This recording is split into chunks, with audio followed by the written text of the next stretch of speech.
After 7 straight 11-hour shifts, an exhausted young nurse quietly paid for an elderly patient's heart medication with money she barely had, expecting nothing in return. But days later a stern-faced lawyer appeared asking for her by name, carrying a mysterious envelope, and she realized that a single act of kindness was about to change her life in ways she never could have imagined. Before we continue, tell us what time it is and where you're watching from, subscribe and hype, because tomorrow I've got something extra special for you. The rain had been falling for 6 days straight. Maya Reynolds pushed through the automatic doors of Pacific Shore Regional Medical Center, pulling her jacket tighter against the damp cold that seemed to seep through every layer.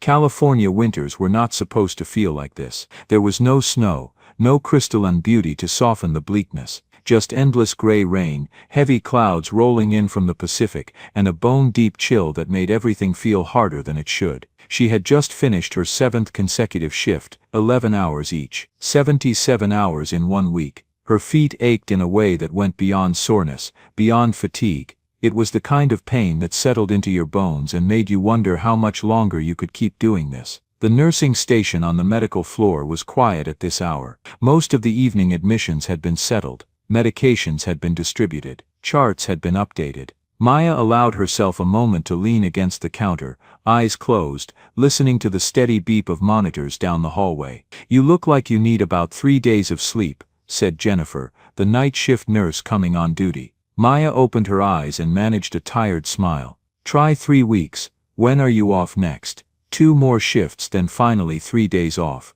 Maya gathered her things from her locker, checking her phone out of habit. One new email notification caught her eye. Rent reminder, due in 7 days. She felt the familiar tightness in her chest. $48,000 in student loans. Credit card maxed out except for maybe $187. The math was always there, running in the background of every thought, every decision. She was 29 years old and could not remember the last time she had felt financially secure. "Drive safe," Jennifer called as Maya headed toward the exit. "Roads are slick." The parking lot was nearly empty. Maya's Honda Civic sat alone under a flickering streetlight, rain streaming down its windshield in relentless sheets. She sat in the driver's seat for a long moment before starting the engine, watching the rain, feeling the exhaustion settle over her like a heavy blanket. Her apartment was only 15 minutes away, but tonight it felt like miles. The studio was small, drafty, and smelled faintly of mildew no matter how many times she cleaned. The heater rattled and wheezed but never quite managed to make the space warm. Maya kicked off her shoes, peeled off her damp socks, and stood in the tiny kitchen staring into her refrigerator. Leftover pasta from 3 days ago, half a sandwich, some wilted lettuce. She heated the pasta in the microwave and ate it standing up, too tired to even sit down. Her phone buzzed, a text from her mother in Ohio. "Hope you are doing well, honey. Let us know if you need anything." Maya stared at the message for a long time. Her parents would help if they could, but they were barely making ends meet themselves. Her father's disability check covered their basics, but there was nothing extra. There had never been anything extra. She typed back, "Doing great, talk soon, love you." The lie felt necessary. Kindness, sometimes, meant not burdening others with your own struggles. Maya set her phone down and moved to the window, looking out at the rain-soaked street below. Across the way, lights glowed warm in other apartments. She wondered if the people inside felt as alone as she did, if they were also counting dollars and days, wondering when things might finally get easier. She thought, not for the first time, about leaving nursing, about finding something, anything, that did not require this level of sacrifice. But then she would remember the patients, the ones who held her hand during frightening procedures, the ones who thanked her with tears in their eyes, the ones who had no one else. That was the trap, she supposed, caring too much to walk away, even when walking away might save you. Maya turned from the window and climbed into bed, still wearing her scrubs. She would shower in the morning. Right now, she just needed to sleep, to let the sound of rain against the window carry her away from the weight of everything, even if only for a few hours. Tomorrow would come soon enough, and with it, another shift, another round of impossible choices. Another day of trying to hold together a system that seemed determined to break everyone inside it. Maya returned to Pacific Shore 2 days later for what would be her second to last shift before her days off. The rain had finally stopped, but the sky remained a flat, oppressive gray. The kind of sky that promised more rain was coming. She clocked in and checked her patient assignments. Room 314, Samuel Hartman, 74 years old, congestive heart failure, admitted 4 days ago with severe fluid retention and difficulty breathing. Maya had cared for Mr. Hartman during her previous 2 shifts. He was one of those patients who made the job easier and harder at the same time. Easier because he was kind, patient, and never demanding. Harder because you could see the quiet resignation in his eyes, the way he had already accepted that life was winding down. "Good afternoon, Mr. Hartman," Maya said, entering his room with her medication cart. "How are you feeling today?" The elderly man was sitting up in bed, wearing a faded blue cardigan over his hospital gown. His white hair was neatly combed, and despite his obvious frailty, there was a gentle dignity about him. "Oh, I am fine, dear, just fine." He smiled apologetically. "I hope I am not being too much trouble." "You are no trouble at all," Maya assured him, checking his vitals. Blood pressure still elevated, heart rate irregular, oxygen saturation better than yesterday but not great. "How is your breathing?" "Better," he said. "Much better. Those water pills are working wonders." Maya noted the improvement in his chart, then prepared his afternoon medications. As she worked, she noticed the nearly empty water pitcher on his bedside table, the untouched lunch tray, the absence of any personal items except for one small framed photograph of a woman with kind eyes. "Is that your wife?" Maya asked gently. Mr. Hartman's face softened. "Yes, Evelyn. She passed 4 years ago. 46 years we had together." He picked up the photograph, holding it carefully. "She was a teacher, elementary school, 2nd grade. The children loved her. She looks like she was wonderful." "She was." He set the photograph back down.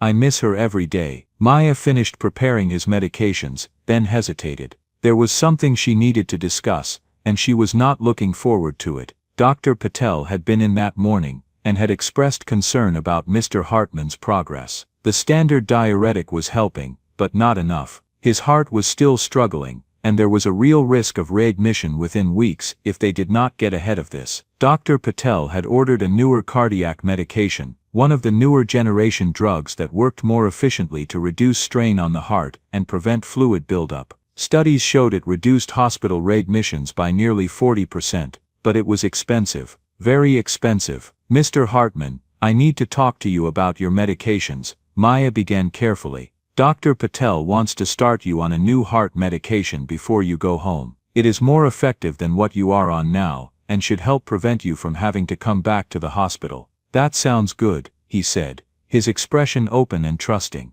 "The challenge is that it is a newer medication and fairly costly. About $165 for a 7-day supply to start. Medicare should cover it, but they need special prior authorization first, which can take 4 to 6 business days. The pharmacy needs payment up front to dispense it, and then Medicare will reimburse once the authorization comes through." She watched his face carefully. The smile faded, his hands resting on the blanket, tightened slightly. "I see," he said quietly.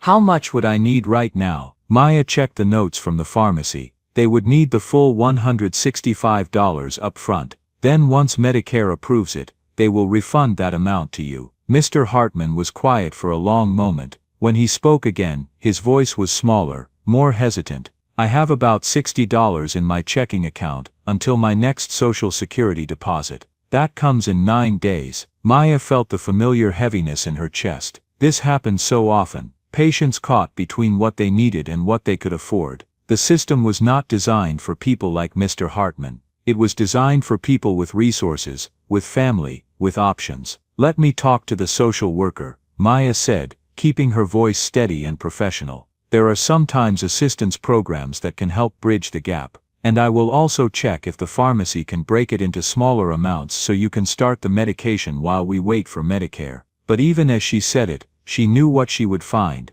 The assistance programs were perpetually underfunded. Most had already exhausted their quarterly budgets. Mr. Hartman's income, modest as it was, would likely put him just above the threshold for emergency aid. She spent her lunch break tracking down answers. The social worker, a weary woman named Patricia, who looked as tired as Maya felt, confirmed what Maya had suspected. "No assistance available right now. The pharmaceutical company has a patient assistance program, but the application process takes 3 to 4 weeks. Patricia sighed. And the pharmacy cannot partial fill this particular medication. Something about the dosing protocol. It is all or nothing. Maya sat in the break room afterward, staring at her phone. Her banking app was open. Checking account balance, $843. Savings account, $212. Credit card available, $187. Her paycheck would deposit in 6 days. That would be $912 after taxes. Rent was due in 7 days, $450. Car insurance would auto-pay in 9 days, $350. She needed groceries. She needed to put gas in her car. If she paid for Mr. Hartman's medication today with her credit card, she would have $22 available until the Medicare reimbursement came through. If it came through, Medicare approvals were usually reliable, but sometimes there were complications. Sometimes it took longer than 6 days. The sensible thing would be to tell Mr. Hartman they had done everything they could, that he would need to wait for his Social Security deposit, then pay for the medication himself, and wait for Medicare to reimburse him later. It would delay his treatment by over a week, which meant higher risk of complications, possible readmission. But that was not her problem to solve, except it was, because she was the one who would see him again in 2 weeks when he came back through the emergency room, sicker, scared, trapped in a cycle that could have been prevented. Maya thought about the photograph on his bedside table, about 46 years of marriage, about a man who apologized for existing, who wore a threadbare cardigan in a hospital room, who had no one to help him navigate this impossible situation. She thought about Evelyn, the second-grade teacher who had made children feel loved. She wondered if Evelyn would want her husband to go without necessary medication because of paperwork and waiting periods. Maya closed her banking app and sat for another moment, listening to the hum of the vending machine, the distant sound of call bells, the quiet conversations of other nurses on their breaks. She did the math one more time. If the Medicare reimbursement came through in 6 days, that would be the same day as her paycheck. She could transfer money between accounts, juggle things. It would be tight, painfully tight, but it was possible. And if the reimbursement was delayed, well, she had been behind on bills before. She would figure it out. Maya stood up and went to find her supervisor. Maya's supervisor, Karen, was a woman in her mid-50s who had been a nurse for 30 years. She had seen everything, survived every budget cut and staffing shortage, and maintained a core of compassion that somehow had not been worn away by decades of institutional frustration. "What is on your mind?" Karen asked, looking up from her computer. "Mr. Hartman in 314, Maya began. "The cardiac medication situation." Karen nodded, her expression sympathetic. "Patricia told me, no assistance available, none, and he cannot afford it until his Social Security comes in, which will not be for 9 more days. Dr. Patel wants him started on it before discharge, which is scheduled for tomorrow." Maya took a breath. "I want to cover it, just temporarily. Once Medicare approves the prior authorization, the pharmacy will refund the cost to whoever paid for it." Karen studied her carefully. "Maya, you know you are not required to do this." "I know. And you know the hospital cannot reimburse you if something goes wrong with the Medicare approval. You would be doing this entirely at your own financial risk." "I know that too. Can you afford this right now?" Karen asked directly. "I know how much we pay you. I know what student loans look like." Maya appreciated the directness. "It will be tight, but my paycheck comes in 6 days. If Medicare processes the approval in their usual time frame, the reimbursement should come around the same time. I can make it work." Karen was quiet for a moment, then sighed. "If you are certain, here is what you need to do. You cannot process this through the hospital pharmacy. That would create liability issues for everyone involved, and could actually get you in trouble with the nursing board. But after your shift, you can take the prescription to any outside pharmacy and pay for it yourself as a private citizen. Then you bring it back. We document it as patient-supplied medication, and we administer it according to the prescription." Maya nodded. The process was clear. The risk was hers alone. "Are you absolutely sure about this?" Karen asked, her voice gentle. "You work too hard as it is. You are running on empty. Nobody would blame you for saying no. Nobody would even know you were asked." "I would know," Maya said quietly, "and I would not be able to sleep tonight if I walked away. Some decisions are not really decisions. They are just reflections of who you are." Karen reached across her desk and squeezed Maya's hand briefly. You are a good person, Maya Reynolds, better than this system deserves. Just promise me you will take care of yourself too. I promise. That evening, after her shift ended, Maya drove through the gray twilight to a pharmacy 3 miles from the hospital. The rain had started again, light but persistent. She waited in line behind a woman with 2 small children, and an elderly man buying cold medicine. When her turn came, she handed over Mr. Hartman's prescription. The pharmacist, a tired-looking woman, probably 10 years older than Maya, processed it efficiently. This is a prior authorization medication, the pharmacist noted. Do you have approval from the insurance? We are waiting on approval, Maya said. I will be paying out of pocket for now. The pharmacist nodded, unsurprised. This happened often enough. $164.80. Maya handed over her credit card. She watched the transaction process, watched her available credit drop to $22.20. The pharmacist bagged the medication and handed it over with a receipt. Keep this receipt, the pharmacist advised. When the prior authorization goes through, bring it back, and we can process the insurance reimbursement. Thank you. Maya drove back to the hospital through the rain. She parked in the nearly empty lot and sat for a moment, holding the white paper bag, feeling the weight of what she had just done. It was not regret exactly, more like a quiet acknowledgement of reality. She had just spent money she could not afford to spend, on behalf of someone she barely knew, with no guarantee she would ever see that money again. Medicare usually came through, but sometimes things went wrong, sometimes paperwork got lost, sometimes there were complications, but she also knew she would not have been able to sleep tonight if she had walked away. She would have lain in her bed listening to the rain, thinking about Mr. Hartman, going home without the medication he needed, wondering if she would see him again in the emergency room in 2 weeks, worse than before. Some decisions were not about logic or financial planning. They were about being able to live with yourself. She carried the medication back inside, took the elevator to the 3rd floor, and found Karen still at the nursing station. Patient-supplied medication, Maya said, handing over the bag, with the documentation and receipt. I will need you to witness and sign off on the intake. Karen took the papers and read through them carefully, then signed where required. She looked at Maya for a long moment before speaking. You know what you just did? You gave this man a real chance. The research on these newer cardiac medications is clear. This could add years to his life. I just paid for a prescription, Maya said. No, Karen said firmly. You saw a human being who needed help and you helped him. That is not small, Maya. That is everything. The next morning, Maya returned for her final shift before her days off. She found Mr. Hartman, already showing subtle improvement. His color was better. His breathing was easier. When she checked on him, he was sitting up in bed reading a worn paperback novel. How are you feeling, Mr. Hartman? She asked. Much better, dear. Much better. He smiled at her, that same gentle apologetic smile. They told me the medication situation was worked out. Some kind of temporary assistance program came through. I am very grateful. Maya nodded, saying nothing. She had asked Karen to frame it that way. Mr. Hartman did not need to know the truth. He did not need to feel indebted or uncomfortable. He just needed to get well. I am glad it worked out, Maya said simply. Keep taking your medications exactly as prescribed, and I think you will be going home soon. Thank you, dear. You have been so kind to me. All of you have. His eyes grew a bit misty.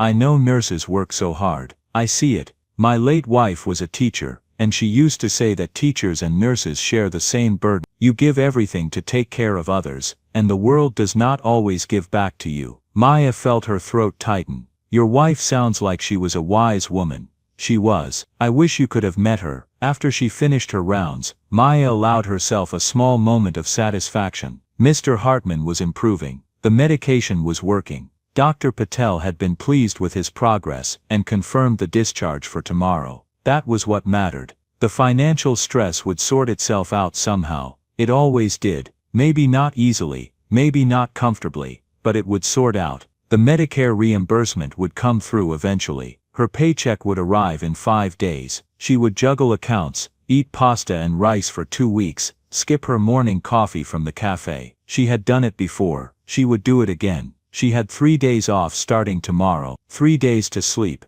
to rest, to let her body recover from 7 straight days of 11-hour shifts. 3 days to not think about impossible choices and broken systems, and the crushing weight of trying to care for people in a world that made caring so difficult. But for now, in this moment, Mr. Hartman was breathing easier. His heart was working more efficiently. He would go home tomorrow, with a real chance at staying out of the hospital, and that had to be enough. Maya's 3 days off passed in a strange suspended stillness. The rain continued, sometimes heavy, sometimes light, but always present. She slept more than she had in months, waking at odd hours disoriented and heavy-limbed, her body finally surrendering to the exhaustion it had been holding at bay. On the second day, she forced herself to deal with practical matters. She sat at her tiny kitchen table with her laptop open, looking at her bank accounts, checking $843, savings $212, credit card available,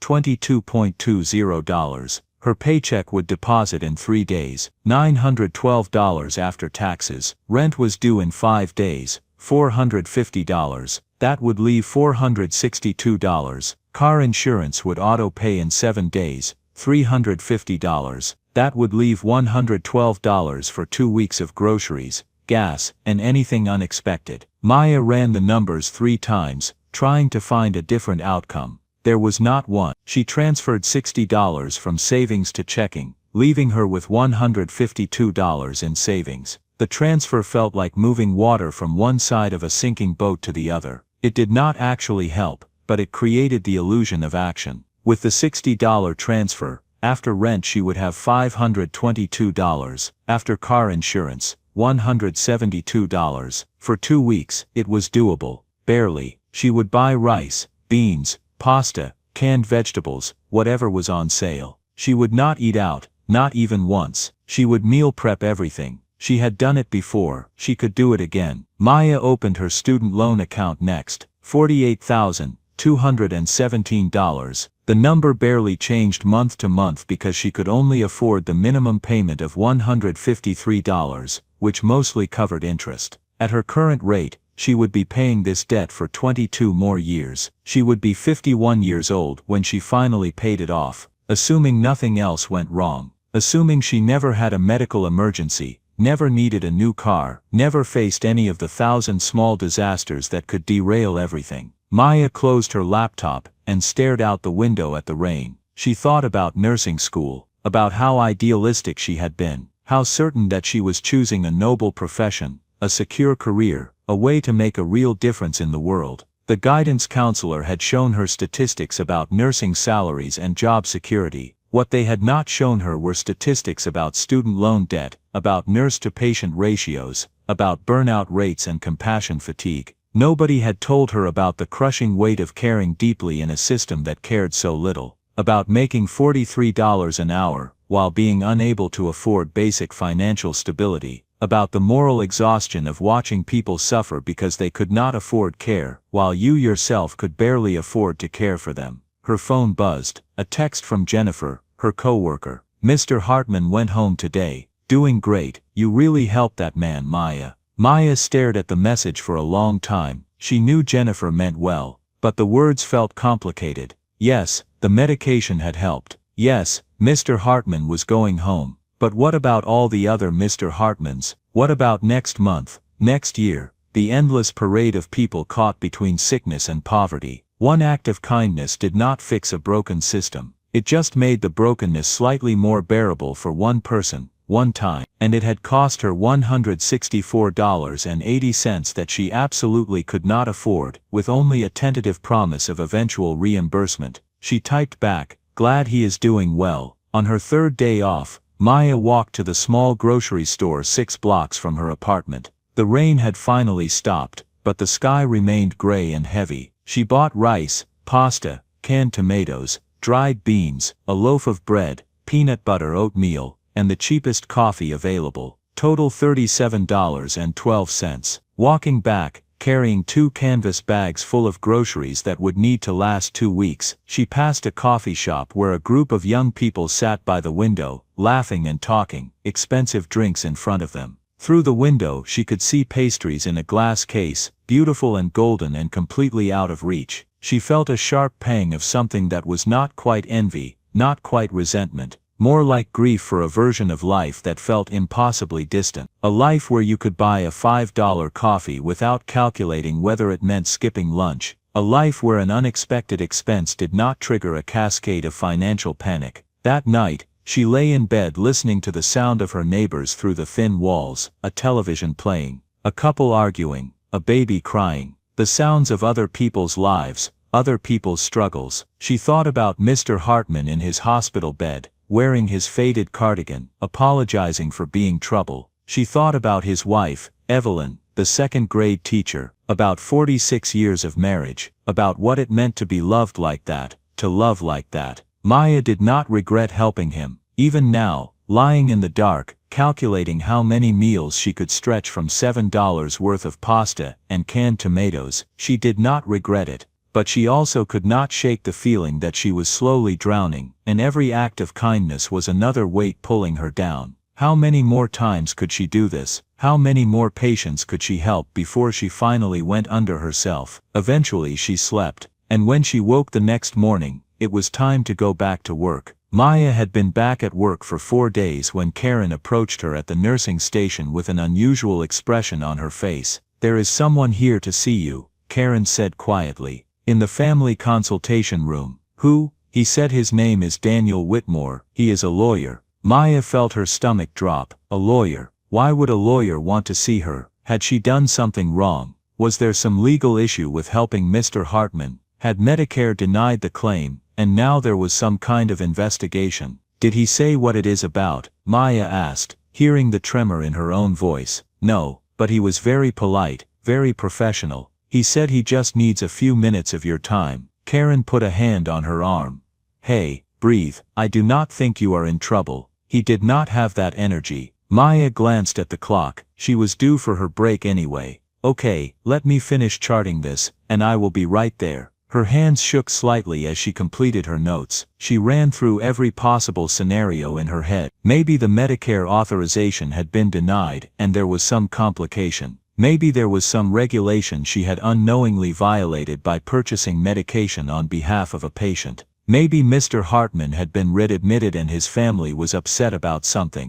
She had never met Mr. Hartman's family. He had never mentioned having any. Maya took a deep breath, smoothed down her scrubs, and walked to the family consultation room. It was a small bland space with a table, 4 chairs, and a box of tissues that got used far too often for difficult conversations.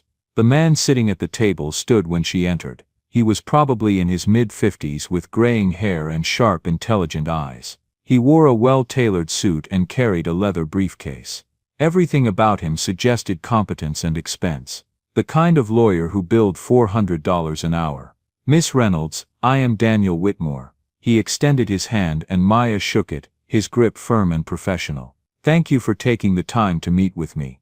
I know you are very busy." "Of course." Maya sat down across from him, trying to keep her expression neutral. "What is this about?" "First, let me assure you that you are not in any trouble," Daniel said, as if reading her mind. "In fact, quite the opposite. I am here on behalf of Samuel Hartman." "Is he all right?" Maya felt a spike of worry. "Did something happen?" "He is doing very well actually. Better than he has in months. I understand he was discharged 6 days ago and is recovering nicely at home." Daniel opened his briefcase and removed a folder. "Mr. Hartman asked me to speak with you on his behalf regarding a personal matter." Maya felt confused. "I do not understand. Miss Reynolds, are you the person who paid for Mr. Hartman's cardiac medication out of your own funds?" There it was. The question she had been dreading. Maya hesitated, unsure how to answer. Was this some kind of investigation? Was there a problem with the Medicare claim? "It is all right," Daniel said gently, seeming to sense her fear. "You are not being accused of anything inappropriate. There is no investigation. Mr. Hartman simply wants to know if you are the one who helped him." Maya nodded slowly. "Yes, but I asked the hospital staff to tell him it was an assistance program. I did not want him to feel uncomfortable or indebted. He figured it out," Daniel said, a slight smile crossing his face. "Mr. Hartman is sharper than people give him credit for. He asked questions at the pharmacy when he went to pick up his refill. He made some phone calls. He put the pieces together. When he realized what you had done, he was quite determined to find a way to thank you properly. That is not necessary. The Medicare reimbursement will come through, and that is all I need. Maya paused. It will come through, right? Is that why you are here? Is there a problem with the claim? No problem at all. The prior authorization was approved yesterday. The reimbursement check should be mailed to you within 7 to 10 business days. Daniel reached into his briefcase again. But that is not why I am here. He pulled out a thick envelope and placed it on the table between them. Maya stared at it. What is that? A letter from Mr. Hartman, and something else. Daniel slid the envelope across the table. He asked me to make sure you received this personally. Everything inside is legally documented and above board. There are no strings attached, no expectations, no conditions. He simply wants you to have this as a token of his profound gratitude. Maya picked up the envelope with trembling hands. It was heavy. Through the paper she could feel something stiff inside. I should let you open that in private, Daniel said, standing. But before I go, I want to tell you something. I have been Mr. Hartman's attorney for 15 years. I have handled his business affairs, his estate planning, everything. In all that time I have never seen him do anything quite like this. You clearly made quite an impression on him. I just helped with medication. Maya said, her voice barely above a whisper. You did more than that. You treated him with dignity when the system treated him like a number. You sacrificed something you could not afford to sacrifice because you saw him as a human being who needed help. Daniel picked up his briefcase.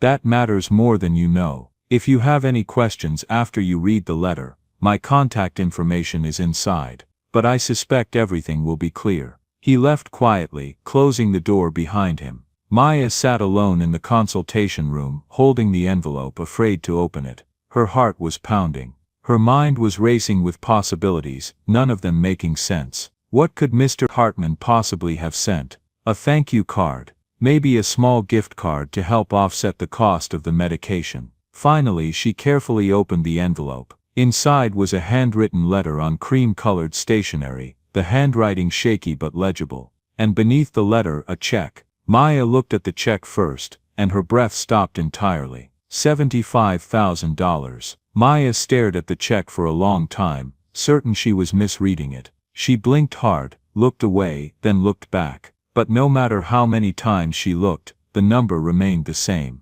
$75,000. Made out to her name. Signed by Samuel Hartman in that same shaky handwriting. With trembling hands she set the check down and picked up the letter. Dear Maya, please forgive the shakiness of my handwriting. My hands are not what they used to be, but I wanted to write this myself, not have someone else type it for me. What I have to say feels too important to delegate. By now, you have seen the check. You are probably shocked. Maybe you think there has been some mistake. I assure you there has not. Every dollar is meant for you, and I hope you will accept it without guilt or hesitation. Let me tell you a story. I have not told many people this story, but I think you deserve to know it. I grew up in Ohio during the Great Depression. We were poor in a way that is hard to explain to people who have never known true poverty. My father was a factory worker who lost his job in 1932, when I was just 2 years old. My mother took in laundry and mending to keep food on the table. We lived in a 2-room apartment with my grandmother, and in winter we all slept together in the kitchen because it was the only room we could afford to heat.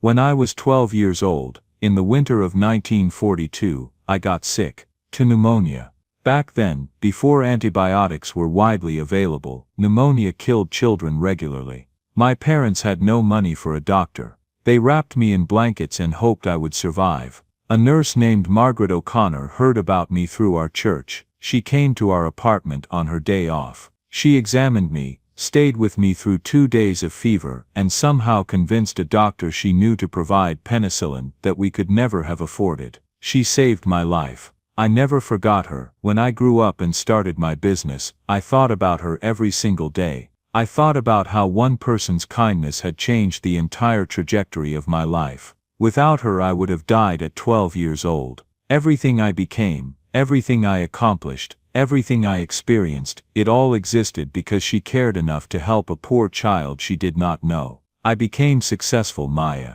more successful than I ever imagined possible. I started a company called Hartman Biomedical Systems in 1968. We manufactured diagnostic equipment for hospitals. It was not glamorous work, but it was good work, important work. By the time I sold the company in 2003, it was worth a great deal of money. Evelyn and I never had children. We lived simply because that was what felt right to us. We did not need a mansion or fancy cars. We had each other, and that was enough. When she got sick 6 years ago, I learned firsthand what the healthcare system had become. The complexity, the bureaucracy, the way patients are reduced to account numbers and insurance codes. Evelyn had excellent insurance. We had resources, and still, navigating her care was exhausting and dehumanizing. I kept thinking about all the people who did not have what we had. People like the boy I had once been, lying in a kitchen wrapped in blankets, unable to afford medicine. After Evelyn died, I made a decision. I would live the rest of my life paying attention, really paying attention, to people, to systems, to the small moments where kindness either appears or does not. When I was admitted to the hospital, I watched you. I watched all the nurses, but especially you. I saw how tired you were, how you still smiled anyway. How you apologized to me for taking an extra 30 seconds to adjust my IV when I should have been apologizing to you for the impossible job you were doing. I saw you trying to solve the medication problem, making calls, checking programs. Your face when you realized there were no good options. The way you quietly slipped away to talk to your supervisor. I did not know what you would do, but I hoped, and when I figured out what you had done, I was not surprised. I was just grateful that people like you still exist. People who see other human beings, and not just problems to be managed. People who sacrifice what they cannot afford to sacrifice because their conscience will not let them walk away. My lawyer tells me you have significant student loan debt, approximately $48,000. This check will pay off that debt completely and leave you with enough to build a proper emergency fund. Maybe even enough to take a real vacation. Something I suspect you have not had in a very long time. This money is not charity, Maya. It is recognition. It is gratitude. It is one old man saying thank you to one exhausted nurse who still found room in her life to help a stranger pay off every penny of those loans. All of them. Feel what it is like to not carry that weight anymore. Then take what remains and give yourself the breathing room you deserve. Take a real vacation. Build a savings account. Buy yourself some time to remember why you became a nurse in the first place. The world needs you, but it needs you whole, not broken into pieces by a system that takes everything and gives back so little. I am doing fine, by the way. The medication is working wonderfully. I feel better than I have in 2 years. My doctor said this medication has probably added several years to my life. I am living proof that your kindness had real tangible consequences, important consequences. Thank you, Maya. Thank you for seeing me as a human being and not just a patient. Thank you for sacrificing something you could not afford to sacrifice. Thank you for being the kind of person Margaret O'Connor was for me all those years ago. With deepest gratitude and respect, Samuel Hartman. P.S. I hope you do not mind that I researched your situation. Daniel is very thorough. I wanted to make sure this gift would truly make a difference, not just be a token gesture. If there is one thing I learned in business, it is that you should always understand the problem fully before trying to solve it. Maya read the letter 3 times. Then she set it down carefully on the table and put her face in her hands. She did not cry immediately. She was too stunned to cry. Her mind could not process what had just happened. 1 week ago she had been lying in bed, calculating whether she could afford to buy fresh vegetables. She had been moving $60 from savings to checking like it mattered. She had been staring at a student loan balance that would follow her for 2 more decades. Now she was holding a check that would eliminate all of that. Just like that, in one moment, everything had changed. It did not feel real. The enormity of it hit her in waves. $48,000 of debt, gone. 22 more years of monthly payments, gone. The constant background anxiety about money, the endless calculations, the shame of being nearly 30 years old and still living like a college student, all of it, gone. And more than that, after paying off the loans, there would be nearly $27,000 left. An amount of money she had never had in her life. An emergency fund, a safety net. The ability to handle an unexpected car repair without panic. The ability to go to the dentist, to buy groceries without counting every dollar. To maybe possibly think about moving to an apartment without mildew in the walls. There was a soft knock on the door. Karen poked her head in. "Everything okay?" she asked. "You have been in here for almost half an hour." Maya looked up at her supervisor, and Karen must have seen something in her expression because she quickly stepped inside and closed the door. "What happened?" Karen asked, sitting down beside her. Maya handed her the letter wordlessly. Karen read it, her eyes widening, and then Maya showed her the check. "Oh my God," Karen whispered. "Maya, oh my God, is this real?" Maya asked, her voice sounding strange and distant to her own ears. "Can this actually be real?" Karen looked at the check again, studying it carefully. "It looks completely legitimate. And if Daniel Whitmore is involved, it is definitely legitimate. He is one of the most respected estate attorneys in the state. He does not do anything that is not absolutely by the book." She set the check down and took Maya's hand. "This is real. This is really happening." Maya felt something breaking loose inside her chest. Not panic exactly. More like a dam finally giving way after years of pressure. She started to cry, and once she started she could not stop. Great gasping sobs that seemed to come from somewhere deep and ancient, a place where all her fear and exhaustion and bone-deep weariness had been stored. Karen held her, saying nothing, just being present while Maya released years of accumulated stress and struggle. When Maya finally caught her breath, Karen handed her tissues from the box on the table. "I do not deserve this," Maya said through her tears. "I just paid for medication, that is all I did. It was not even that much money." "Stop," Karen said firmly. "Stop that right now. You spent money you absolutely could not afford to help someone you barely knew. You did it without expectation of reward. You did it because it was right, even though it put you at risk. That is exactly the kind of thing that deserves recognition. But $75,000 is probably less than what Mr. Hartman spends on property taxes every year." Karen interrupted. "Maya, listen to me. This man is wealthy, very wealthy. This gift does not hurt him. It helps you tremendously, but it does not cost him anything he will miss." She squeezed Maya's hand. "Let yourself accept this. Let yourself believe you are worthy of this kind of generosity." Maya wiped her eyes and looked at the check again. $75,000, written out in words and numbers, made real by ink and signature and intention. "What do I do now?" she asked. "You deposit it," Karen said. "You go to your bank, you deposit it, you wait for it to clear, and then you pay off every single penny of those student loans. And then you take yourself out to a nice dinner and you celebrate. I have 3 more hours left in my shift. Go home, Maya. I will cover your patience. You are in no state to work right now. Are you sure?" "Absolutely sure. Go to your bank before it closes. Start handling this." "And Maya," Karen smiled, "congratulations. You deserve every bit of this." Maya drove to her bank in a daze, the envelope with the check and letter sitting on her passenger seat like some kind of impossible artifact. The rain had started again, light and steady, but for the first time in weeks, it did not make her feel trapped and hopeless. It just sounded like rain.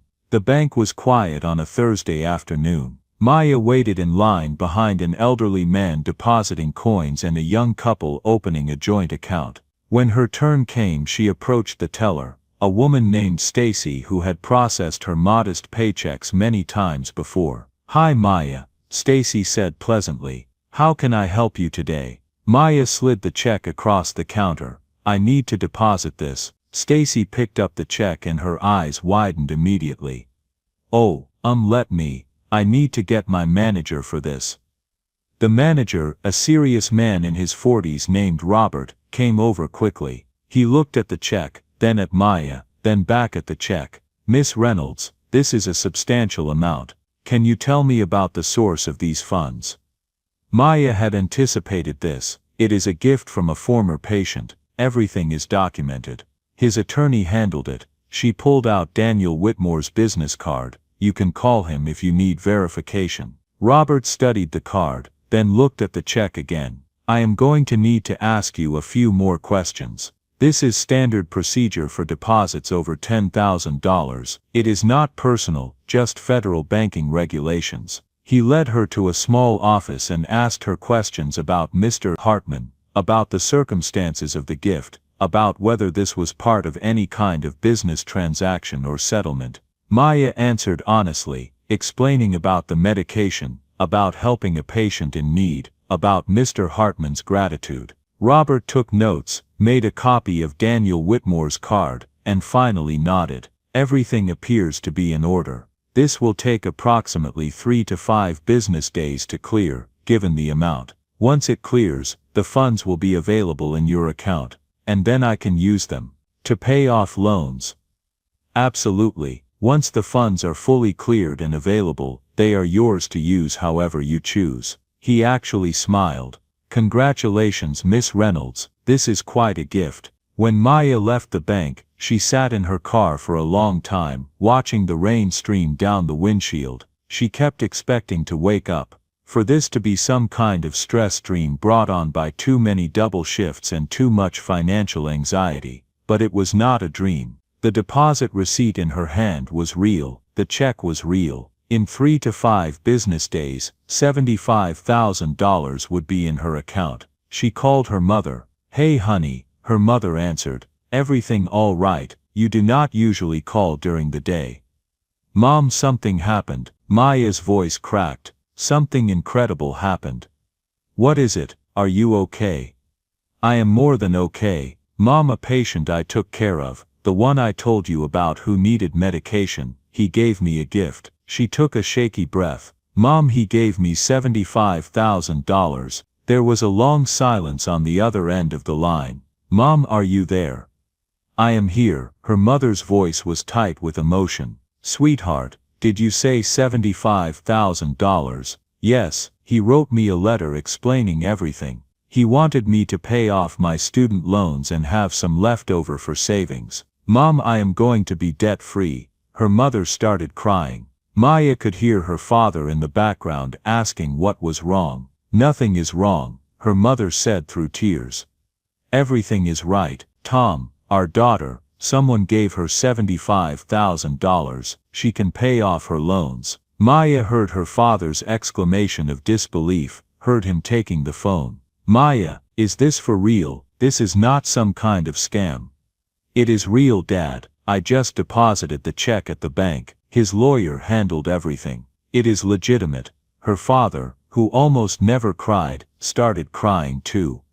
Oh sweetheart, oh thank God, we have been so worried about you, so worried about those loans, about you working yourself to death. They talked for 40 minutes, Maya sitting in her parked car in the bank parking lot, rain falling steadily, telling her parents the whole story. About Mr. Hartman and his late wife Evelyn, about the medication, about the letter, and Margaret O'Connor, and the chain of kindness stretching across decades. When she finally hung up, Maya felt lighter than she had in years, as if some fundamental weight had been lifted from her shoulders. She drove home slowly, not wanting to rush this feeling.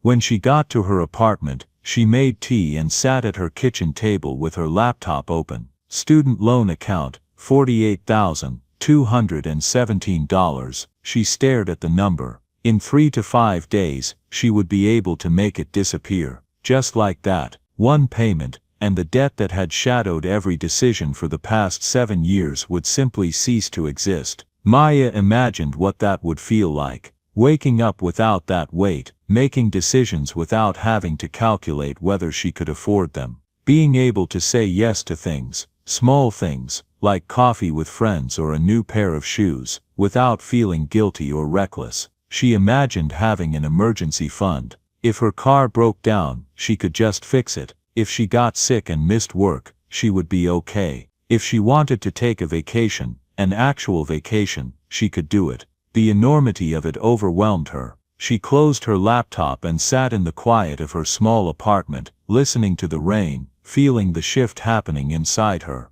This was not just about money, It was about dignity, about security, about being able to breathe without the constant pressure of financial panic. It was about being seen. Mr. Hartman had seen her exhaustion, her sacrifice, her humanity. He had seen her in a way the system never did, and he had decided that her kindness was worth something.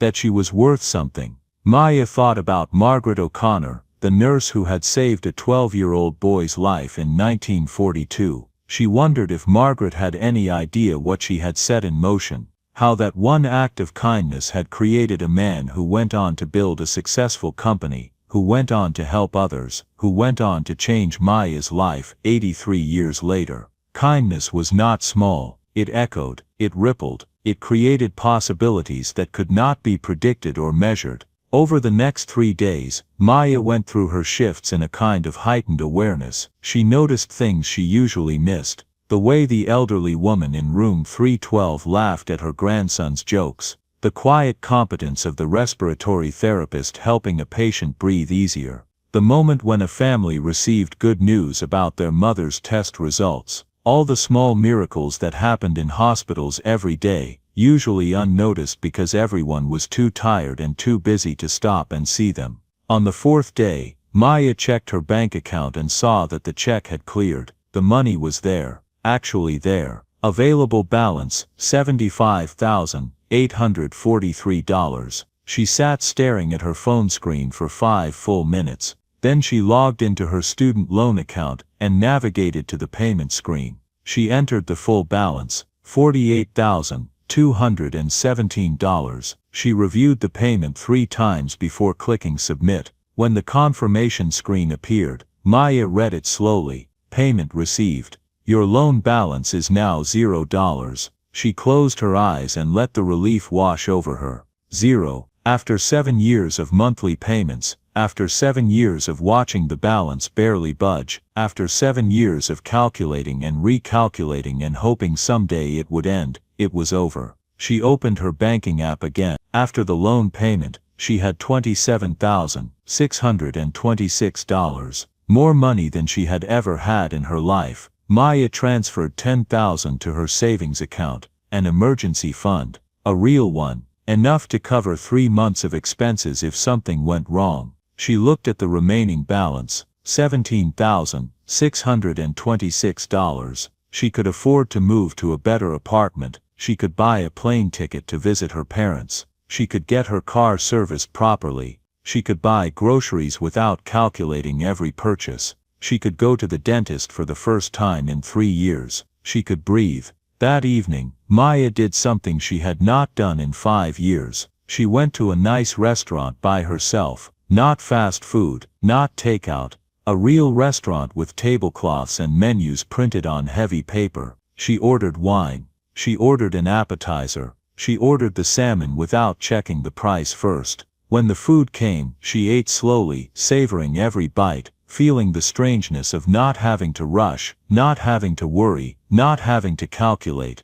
The server brought the check, $63 with tip. A month ago, that amount would have caused her genuine anxiety. Now she handed over her card without hesitation. Walking back to her car, Maya looked up at the evening sky. The rain had stopped. Stars were visible between the clouds. She thought about Mr. Hartman, in his modest house, wearing his faded cardigan, reading his worn paperback novels. She thought about how he had spent his life paying attention, looking for opportunities to pass on the kindness that had once saved his life. She wanted to thank him properly, not just with words, but with something meaningful. Maya pulled out her phone and texted Daniel Whitmore. Is it possible to meet with Mr. Hartman in person? I would like to thank him properly. The response came quickly. He was hoping you would ask. He suggested next week, Tuesday at 2 p.m., at his home if that works for you. Maya typed back,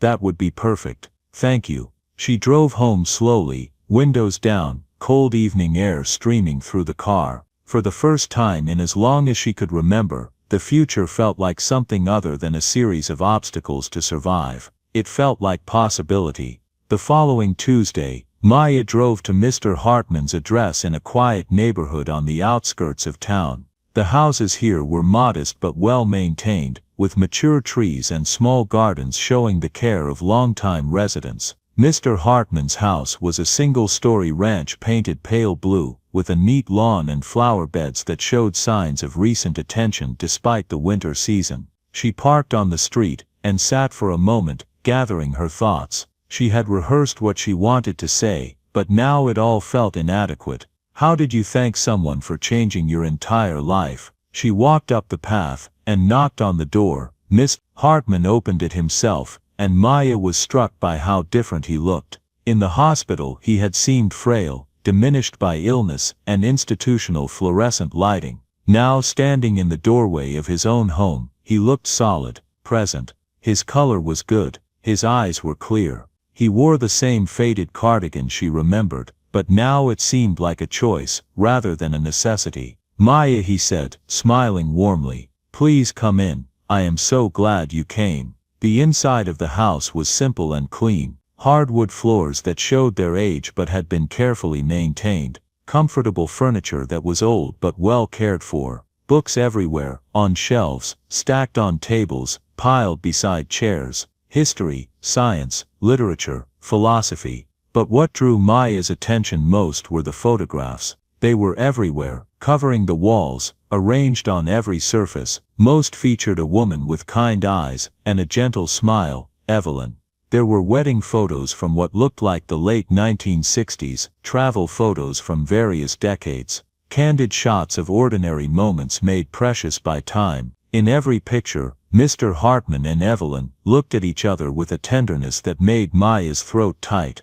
"Those are lovely," Maya said softly. 46 years, Mr. Hartman said, following her gaze. "Every one of them a gift. Please sit. Can I get you tea, coffee?" "Tea would be lovely, thank you." He disappeared into the kitchen, moving with a steadiness that confirmed what Daniel had said. The medication was working remarkably well. Maya took the opportunity to look around more. There was a piano in the corner, with sheet music open on the stand. More books, a framed newspaper clipping from 2003, about the sale of Hartman Biomedical Systems. A worn Afghan draped over the couch, that looked handmade. Mr. Hartman returned with 2 cups of tea, and settled into a chair across from her, moving with the careful deliberation of someone who had learned to respect his body's limitations. "Thank you for the tea, and thank you for." Maya paused, overwhelmed.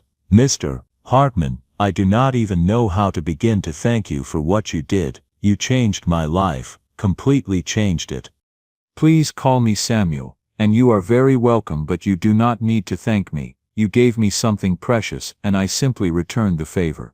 He sipped his tea. "How are you feeling? Is everything settling for you?" "I paid off my student loans," Maya said, still marveling at being able to say those words. "All of them, and I have an emergency fund for the first time in my adult life. I took myself out to a nice dinner. I scheduled a dentist appointment." These sound like small things, but they feel enormous. "They are not small things," Samuel said firmly. "Financial stability is not small. Peace of mind is not small. The ability to make choices without constant fear is not small." He paused. "I remember what it was like to be poor, Maya. Really poor. It is exhausting in a way that people who have never experienced it cannot understand. It takes up all your mental space. It makes everything harder." "Yes," Maya breathed. "That is exactly what it is like." They sat in comfortable silence for a moment, sipping tea. "I wanted to meet with you for another reason as well," Samuel said eventually. "I have been thinking a great deal since I came home from the hospital, about what I observed there, about the broken systems, about the way patients are trapped between what they need and what they can afford." Maya nodded. This was familiar territory. "And I have been thinking about nurses," Samuel continued. "About the impossible position you are all in. You are asked to care deeply, but the system makes it nearly impossible to do so without destroying yourselves in the process." "That is a good description," Maya said quietly. "I want to do something about it, not on a systemic policy level. I am not naive enough to think I can fix healthcare, but on a practical local level." He leaned forward slightly. "I want to create a charitable fund, something that can help patients at Pacific Shore who fall through the cracks." People like me facing medication costs they cannot afford while waiting for insurance approvals. People who have to choose between medicine and food. Maya felt a surge of emotion. Samuel, that would be incredible. I am prepared to fund it substantially. Enough to help many patients every year. I have been meeting with Daniel to structure it properly, and I want to call it the Evelyn Hartman Care Fund. His voice softened. After my wife, she would have loved this idea. She spent her whole life helping children. This feels like a continuation of her work. That is beautiful, Maya said, tears pricking her eyes. But here is what I need, Samuel continued. I need someone who understands the front lines. Someone who knows which patients are falling through the cracks and why. Someone the medical staff trusts to make good decisions about allocating resources. He looked at her directly. I would like you to be involved, Maya. Not as a full-time job. I know you love nursing and I would never ask you to give that up. But as a consultant. Someone who helps identify where the fund can do the most good. Someone who bridges the gap between the resources and the need. Maya sat back stunned. Samuel, I do not know anything about running a charitable fund. You know the most important thing, he said gently. You know the patients, you know what the real problems are, not what they look like on paper. The rest, the legal structure, the accounting, the paperwork, Daniel and I can handle all of that. He smiled. I am not asking you to run it. I am asking you to be a voice, to help ensure the money goes where it is actually needed, not just where it looks good in a report. Maya thought about all the patients she had seen over the years. Mrs. Garcia, the diabetic woman who had been rationing her insulin for 3 months. Mr. Wilson, who had been hospitalized twice because he could not afford his blood pressure medication. The young mother whose baby needed specialized formula that insurance would not cover. The elderly man who had been cutting his heart pills in half to make them last longer. So many people, so many impossible choices. If I did this, she said slowly, I would want real input, not just token involvement. I would want my recommendations to actually matter. Absolutely, Samuel said. I am not interested in running this alone and making all the decisions. I know what the problems look like from the outside. You know what they look like from the inside. We need both perspectives, and it would not interfere with my nursing. I cannot compromise patient care. Of course not. We would work entirely around your schedule. Most of it could be done via email or short monthly meetings, maybe 4 to 5 hours per month total, and you would be compensated for your time, naturally. Maya started to protest, but Samuel held up a hand. This would be real work, Maya. You would be providing valuable expertise. It is appropriate for you to be paid for that. He named an hourly rate that made Maya's eyes widen. Does that seem fair? That is more than fair. That is generous. Good. Then we have an agreement. Maya looked at him. This kind old man in his faded cardigan, surrounded by photographs of the wife he still loved, determined to use his resources to help people he would never meet. She saw in him something rare, someone who had succeeded in life but had not forgotten what struggle felt like. Someone who understood that wealth created responsibility. Yes, she said, I will do it. I would be honored to do it. Samuel's face lit up with genuine joy. Thank you, Maya. This means more than you know. They spent the next hour discussing practicalities. Samuel explained that he was establishing the fund with an initial endowment of $500,000. The fund would operate using only the investment income, preserving the principal so it could continue indefinitely. I have been consulting with financial advisors, Samuel explained. With careful management, we should be able to help 40 to 60 patients per year without ever touching the principal. More if the investments perform well. He showed her a draft of the criteria for assistance. Patients who needed help with medication costs during insurance approval delays. Patients who needed durable medical equipment they could not afford. Patients facing urgent medical needs with no way to pay. I want this to be practical, Samuel said, not bureaucratic. When someone needs help, they should be able to get help quickly, not fill out 20 forms and wait 6 weeks. That is exactly what is needed, Maya agreed. So many programs exist on paper but are impossible to actually access. They talked about process, about how nurses and social workers could submit requests, about how to verify need without making patients feel degraded. Samuel had thought through many of these details already, but he listened carefully to Maya's input. making notes, adjusting his thinking. As the afternoon lengthened, Maya felt something shifting inside her. This was purpose. This was meaning. For years she had felt like she was trying to bail water out of a sinking boat with a teaspoon. Now, suddenly she had tools, resources, the ability to actually solve problems instead of just witnessing them. "There is one more thing I want to discuss," Samuel said as Maya prepared to leave. "The fund helps patients, but I have been thinking about the caregivers too. The nurses and staff who are burning out because the system demands so much and gives back so little." Maya looked at him curiously. "What do you mean?" "I mean creating a separate smaller fund to provide support for healthcare workers at Pacific Shore, small grants for things that matter, a real vacation, therapy sessions, help with childcare during difficult shifts, whatever would genuinely help people survive in this profession without destroying themselves." "That would be complicated," Maya said thoughtfully. "How would we choose? How would we avoid it seeming like favoritism?" "Those are good questions. I do not have all the answers yet, but I think it is worth exploring." He looked at her seriously. "People cannot pour from an empty cup. If we want patients to receive good care, we need to take care of the people providing that care." Maya felt tears building again. "Samuel, that is one of the kindest ideas I have ever heard.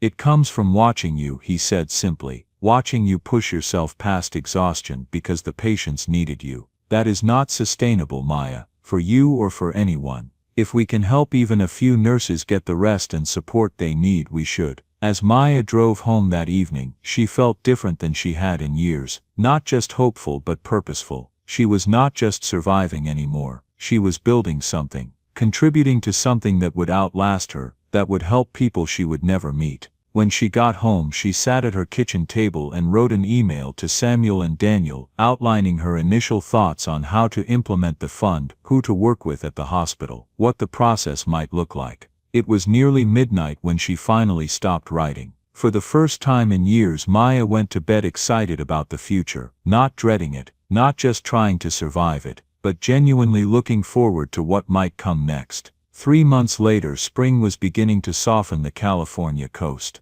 The rain had finally given way to occasional sunshine. Flowers were blooming in gardens. The air smelled like possibility instead of damp cold. Maya stood in the conference room at Pacific Shore Regional Medical Center, looking at the gathered group. Karen was there, along with Patricia, the social worker, Dr. Patel, and 3 other nurses from different units. Samuel and Daniel sat at the far end of the table. Samuel looking comfortable and engaged despite being the only non-medical professional in the room. "Let me start with the results," Maya said, pulling up the presentation she had prepared. "In the first 3 months, the Evelyn Hartman Care Fund has provided assistance to 27 patients." She clicked to the next slide, showing a breakdown. 15 patients received help with prescription medications during insurance approval delays. 6 received assistance with durable medical equipment, wheelchairs, oxygen concentrators, hospital beds for home use. 4 received help with specialized nutritional needs not covered by insurance. 2 received assistance with urgent dental procedures that were affecting their overall health. Dr. Patel raised his hand. "What was the average assistance amount?" "It varied widely. The lowest was $84 for a week of diabetes medication. The highest was $1,400 for a power wheelchair. Average was about $470 per patient." Maya clicked to the next slide. "More importantly, we have tracked outcomes. Of the 27 patients we helped, 26 have not been readmitted. The 1 readmission was unrelated to the issue we addressed. In the same 3-month period last year, patients with similar profiles had a readmission rate of 41%.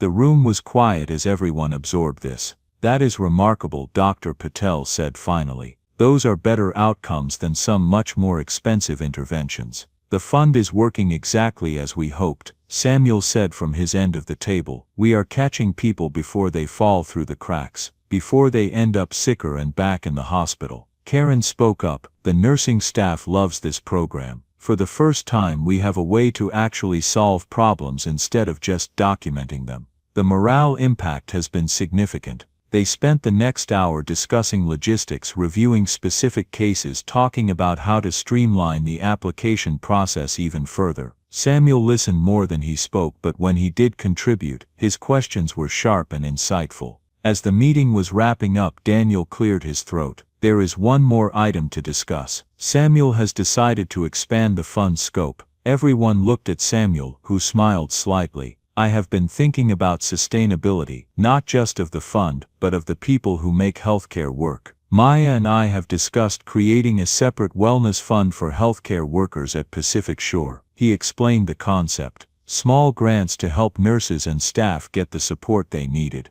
Therapy sessions, child care assistance, respite care for those caring for sick family members, even just a paid week off to rest and recover from burnout. I am committing an additional $200,000 to establish this, Samuel said. It will be administered separately from the Patient Assistance Fund, with its own criteria and process. I would like Maya to help develop those criteria, working with staff to understand what would actually be helpful. The nurses in the room looked stunned. One of them, a young man named Marcus who worked in the ICU, spoke up hesitantly. You would help us, the staff? Of course, Samuel said, looking genuinely confused by the question. You are the ones holding the system together. If we want good patient care, we need to take care of the caregivers. That seems obvious to me. After the meeting, as people filtered out, Samuel asked Maya to stay back for a moment. I wanted to tell you something, he said once they were alone. I have been getting letters.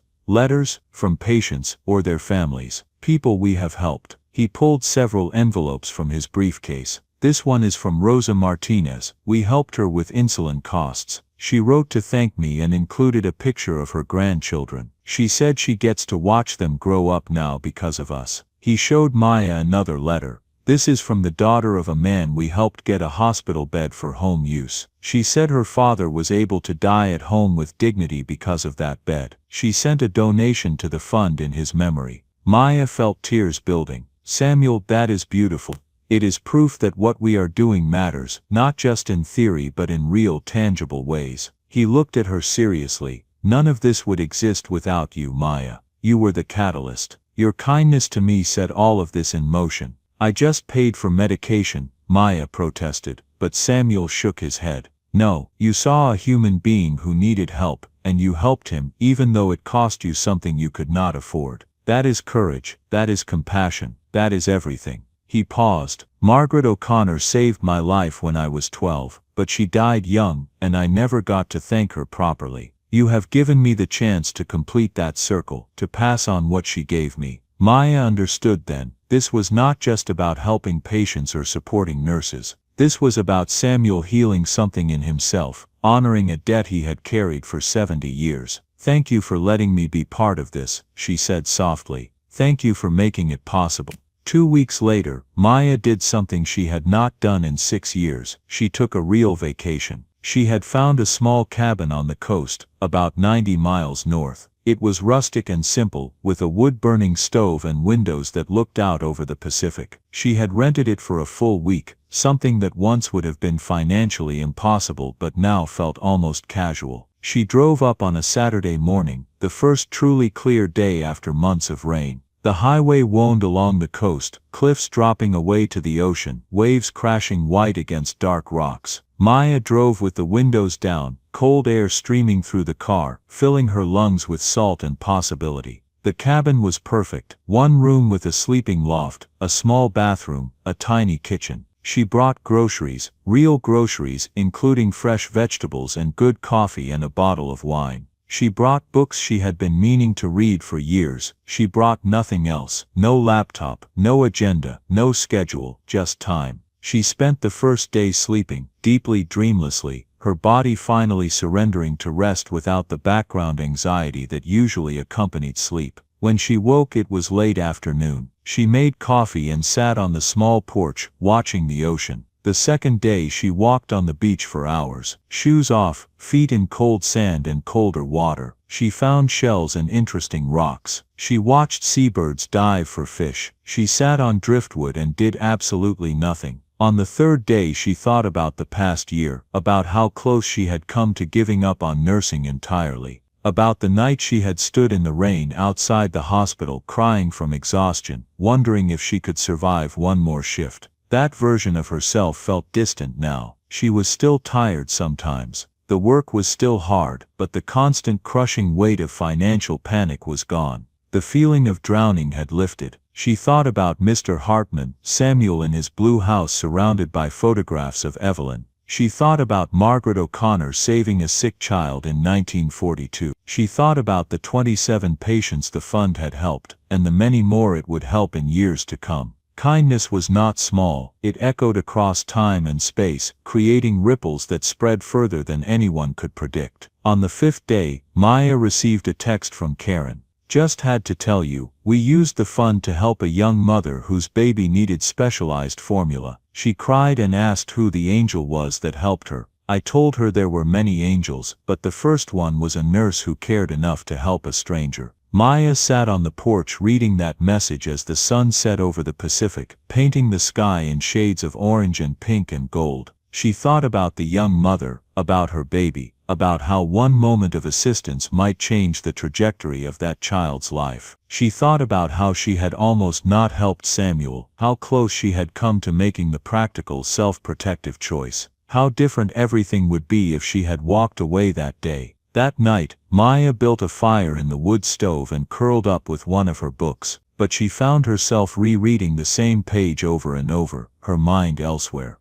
She thought about going back to work next week, about seeing patients, about the new role she had helping to run the fund, about the wellness program for nurses that would launch next month. For the first time in years, she felt excited about work instead of dreading it. She felt like she had something to offer beyond just surviving shift by shift. On her last day at the cabin, Maya woke early and walked down to the beach one final time. The sun was just rising, turning the ocean gold. She stood at the water's edge, waves washing over her feet, and made herself a promise. She would not forget what it felt like to be drowning. She would not forget what it felt like to choose between medication and food, between paying rent and buying groceries. She would not forget the weight of impossible choices, and she would spend the rest of her career making sure other people did not have to make those choices either. Whether it was helping patients through the fund or mentoring young nurses or advocating for better systems, she would use her experience to make things better. One person at a time, one moment of kindness at a time.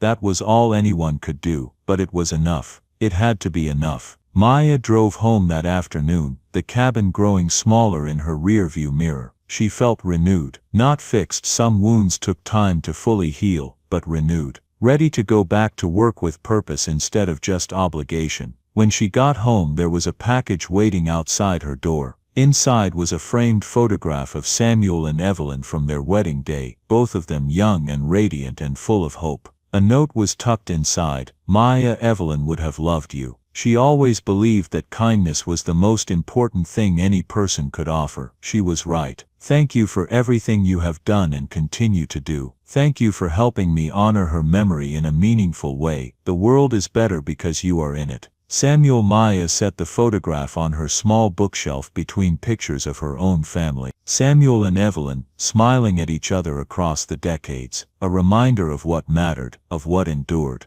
That night she made dinner. Pasta with fresh vegetables, a real meal, and ate at her small table, looking out the window at the city lights. Tomorrow she would go back to work. There would be new patients, new challenges, new moments when the system failed and people needed help. But now she had tools, she had resources, she had proof that one person's kindness could ripple outward, creating change that touched lives in ways that could not be measured or predicted. The rain had returned, falling gently against her window, but it did not sound cold or oppressive. It sounded like renewal, like the world washing itself clean and preparing for new growth. Maya finished her dinner, washed her dishes, and went to bed early. Tomorrow would come soon enough, and for the first time in years she was ready for it. Ready to face whatever came, with the knowledge that kindness mattered, that compassion was not weakness, that one person in one moment, choosing to help, could change everything. The rain continued through the night, and somewhere across town, in a modest blue house with flowers in the garden, Samuel Hartman sat in his favorite chair wearing his faded cardigan, looking at a photograph of his wife and smiling. "We did good, Evelyn," he whispered to the photograph. "We did real good." The rain fell, the night deepened, and in 1,000 small ways across the city, kindness continued its quiet, persistent work of making the world a little better than it had been. 1 year later, the Evelyn Hartman Care Fund had helped 118 patients in its first year. The Wellness Fund for Healthcare Workers had provided support to 37 nurses and staff members, helping them get therapy, take time off, or access childcare during difficult shifts. Maya had been promoted to a new role at the hospital, patient advocacy coordinator, that allowed her to spend half her time in direct patient care and half her time working on systemic improvements. Her salary had increased, her savings account was healthy. She had moved to a new apartment with windows that did not leak and heat that worked properly. Samuel's health had remained stable. The medication Maya had helped him get continued to work well. He came to the hospital quarterly for checkups, and always stopped by to visit the nursing staff, bringing cookies from a local bakery and words of encouragement.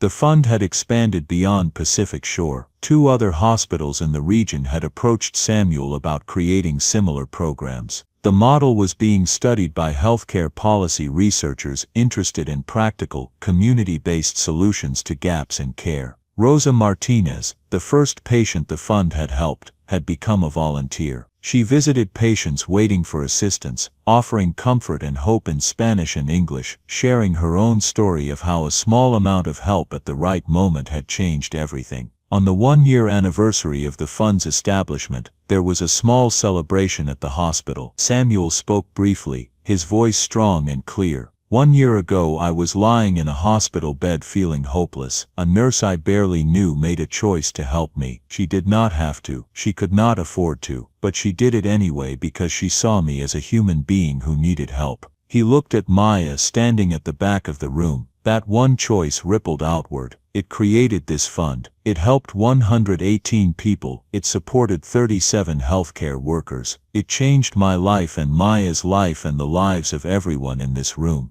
He paused. Never underestimate the power of kindness. One act in one moment can create change that echoes for years. After the event, Maya walked Samuel to his car. The evening was cool but clear, the first stars visible in the darkening sky. "Thank you," Maya said, "for all of this, for seeing me, for helping me, for letting me be part of something that matters." "Thank you," Samuel replied, "for helping an old man in a hospital room. For being the kind of person who gives when you have nothing to spare. For showing me that people like Margaret O'Connor still exist in the world." He got into his car, then paused before closing the door. "Maya, the fund will continue long after I am gone. Daniel has it all arranged. It will keep helping people for decades, maybe longer. That is your legacy as much as mine." Maya watched him drive away, his taillights disappearing into the evening traffic. She stood for a moment in the parking lot, looking up at the emerging stars, feeling the weight and wonder of everything that had happened. One choice, one moment, one act of kindness when she could not afford it.